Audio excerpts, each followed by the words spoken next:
তো হ্যালো বন্ধুরা, আজ আমি ভিভো V15 এর ফুল রিভিউ করবো এবং আপনারা হয়তো থাম্বনেইলে দেখেই নিয়েছেন এই ফোনটা আমি আজ 1 মাস থেকে ব্যবহার করে চলেছি। তো এই ফোনটা আমাকে 1 মাস থেকে ব্যবহার করার পর এই ফোনটা আমাকে মানে কেমন লেগেছে ব্যবহার করতে, এবং এই ফোনটার কী কী ভালো দিক খুঁজে পেয়েছি এবং কী কী খারাপ দিক পেয়েছি, সব কিছু আজ সব কিছু আজ এই ভিডিওতে আপনাদেরকে আমি আজ খুলে বলবো। তো ভিডিওটা শুরু করার সবাইকে বলবো, এখন পর্যন্ত আমার চ্যানেলটিকে যারা সাবস্ক্রাইব করেনি, সাবস্ক্রাইব করার পর পাশে বেল আইকনটা অবশ্যই প্রেস করে দেবেন। তো চলুন ভিডিও শুরু করা যাক।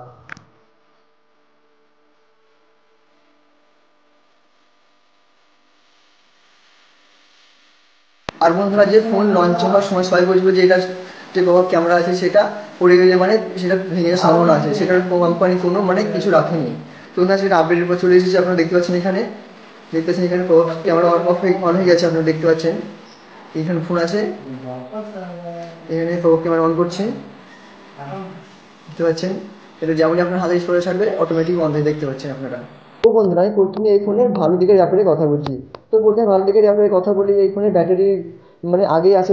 তো বন্ধু, এই ফোনের ব্যাটারির কথা বললে এই ফোনটা আপনি 1 থেকে 1.5 দিন ব্যাটারি সার্ভিস আরাম করে পেয়ে যাবেন, এবং এর ডুয়েল ইঞ্জিন ফাস্ট চার্জিংয়ের সাহায্যে আপনি খুব সহজেই এই ফোনটা 2 ঘন্টার মধ্যেই 100% চার্জ করতে সক্ষম হবেন। আর বন্ধুরা, এই ফোনের দ্বিতীয় নম্বরে আছে ক্যামেরা। এই ফোনের ক্যামেরার কথা বলি, এই ফোনে আমরা দেখতে পাই ট্রিপল রিয়ার ক্যামেরা, 12+8+5 মেগাপিক্সেলের ট্রিপল রিয়ার ক্যামেরা এই ফোনে আমরা দেখতে পাই। আর বন্ধুরা, এই ফোনের পিকচার কোয়ালিটির কথা বললে সেটি একদম অসাধারণ। আপনাদেরকে দিয়ে দিচ্ছি, আপনার স্ক্রিনের উপর দেখতে পাচ্ছেন।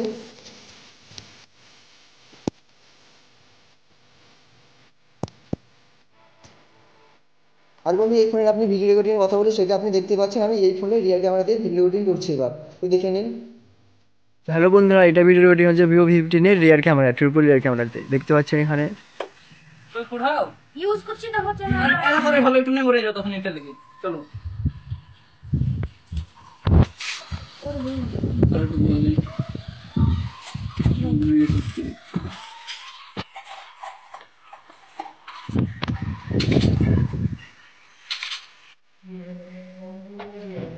ঠিক আছে, এই ফোনটা আইপিএস ইনসেল আইপিএস ডিসপ্লে ব্যবহার করা হয়েছে, যার যার কারণে আপনারা এই ফোনের লুকটা অনেক মানে বেড়ে যায়, এবং এই ফোনটা সত্যি দেখতে দারুণ লাগে দেখতে। পেছনে এই ফোনের মানে প্লাস্টিকের ব্যবহার করা হয়েছে গ্লসিফাই ডিজাইনের সঙ্গে, এবং ট্রিপল ক্যামেরার জন্য এই ফোনটা দেখতে আরও অসাধারণ লাগে। এবং এই ফোনটা আপনি কোনো নতুন মানুষের কাছে বের করলে সে একবার, আমি গ্যারান্টিতে বলতে পারবো, এই ফোনটা একবার সে হাতে নিতেই নেবে। তো বন্ধুরা, আপনারা যদি এখন পর্যন্ত ভিডিওটা দেখছেন, তো এবারে একটা ভিডিওতে লাইক এবং চ্যানেলে একটা সাবস্ক্রাইব দিয়ে দিন। তো বন্ধুরা, এটা ছিল এই ফোনের ভালো দিক, এবং এই ফোনের ভালো দিকের মধ্যে কোনটা আপনার সবথেকে ভালো লেগেছে সেটা নিচে কমেন্ট বক্সে অবশ্যই জানিয়ে দেবেন। তো বন্ধুরা, এবার এই ফোনের খারাপ দিকের ব্যাপারে কথা বলা যাবে। চলুন এই ফোনের খারাপ দিকের ব্যাপারে, খারাপ দিকগুলি দেখা যাক। বন্ধুরা, এই ফোনের খারাপ দিকের মধ্যে আমি সর্বপ্রথমে রেখেছি পাবজি মানে পারফরমেন্স। তো বন্ধুরা, এই ফোনে আমি 1 মাস, এই ফোনটা আমি 1 মাস ব্যবহার করেছি, এবং 1 মাসের মধ্যে প্রতিদিন 2টো ম্যাচ খেলতে আমি মানে পাবজি 2টো ম্যাচ খেলতাম আমি, এবং প্রায় রোজই এই ফোনটা মানে হালকা হ্যাং করতো।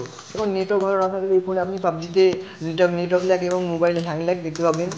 এবং এই ফোনে যে গেম টেম দিয়েছে সেটারও কোনো কাজ নেই, এবং এই ফোনটা আপনার এত বেশি হিট হয় যে আপনি মানে জামাও আয়রন বা ইস্ত্রি করতে পারবেন। আর বন্ধুরা, এই ফোনে স্পিকারের বা সাউন্ড কোয়ালিটির কথা বললে সেটা একদম থার্ড ক্লাস স্পিকার দেওয়া আছে, যেটা আপনি শুনলে মনে করবেন স্পিকারটা ফাটা আছে। To the whole world. Go ahead and slow it down, girl. तेरे मुंह सोके तेरी लुक ओके तेनू देख देख के मुंडे भरदे होके तेरे मुंह सोके तेरी लुक ओके तेनू देख देख के मुंडे भरदे होके এবং বন্ধুরা, এই ফোনের তৃতীয় নম্বরে আছে অ্যাপ ম্যানেজমেন্ট। এই ফোনে অ্যাপ ম্যানেজমেন্টের কথা বললে আপনি যদি একটা অ্যাপে আরেকটা যেতে চান, তবে মাঝে মধ্যে ফোনটা মানে অ্যাপগুলো আটকে যায় বা দাঁড়িয়ে যায়। তো বন্ধুরা, অ্যাপ ম্যানেজমেন্ট এই ফোনের একদমই বেকার, এবং এই ফোনের পারফরমেন্সের কথা বলে সেটা খুব একটা ভালো না। তো বন্ধুরা, এবার কথা আছে এই ফোনটা আপনি বাই করবেন কি করবেন না। তো বন্ধুরা, হ্যাঁ, এই ফোনটা আপনি বাই করতে পারেন, কারণ এই ফোনটা একটা বাজেট ফোন, এবং এই ফোনটার যে আগের দাম ছিল তাতে এখন 2,000 টাকা কমে গেছে, যার কারণে এখন বাংলাদেশি প্রাইস হচ্ছে 27,990, এবং ইন্ডিয়ান প্রাইস হচ্ছে 21,990। এবং এই ফোনে যে ফিচার্সগুলো দেওয়া হয় সেইগুলো একদম ফিচারিস্টিক, মানে ফিচারিস্টিক ভবিষ্যতে এগুলো দেখতে পাবেন, এখনও কোনো কোম্পানি এইসব ফিচার্স দেয়নি।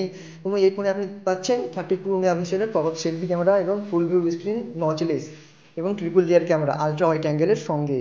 এবং এই প্রাইসে এই এত কিছু ফিচার্স আপনার কোনো কোম্পানি অফার করছে না, তার কারণে আপনি এই দামে মানে 27,990 টাকা দিয়ে আপনি এই ফোনটা বাই করতে পারেন।